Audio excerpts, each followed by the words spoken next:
جيد، أقرأها فقط هذه، وإن كانت الرواية طويلة خلوها إلى غد.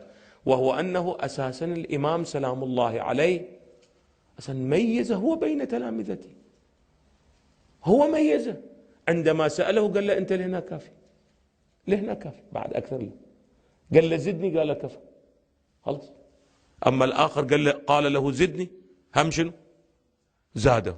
فقال زدني، زاده. قال زدني، زاده، إلى أن وصل إلى مرحلة قال أخاف عليه، قم اطلع خلاص، لهنا بس، لهنا كافي.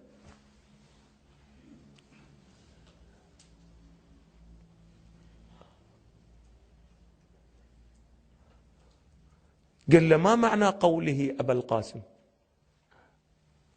قال له كان له ابن اسمه القاسم.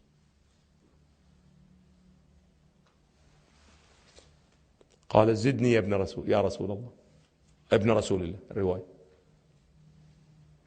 قال كان رسول الله وعلي أبوا هذه الأمة، فهو أب لعلي، وعلي قسيم الجنة والنار، فهو أبو القاسم. عجيب، هذه بذهن من تأتي هاي؟ بينك وبين الله تجي بذهن أحد لو أنت 33 سنة ما تفكر أن رسول الله سمي أبو القاسم، يعني أبو لمن مولانا؟ ها؟ أبو علي الذي هو قسيم الجنة والنار.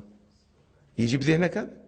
عد هذه أقول والعرف ببابك، منطقي هذا شنو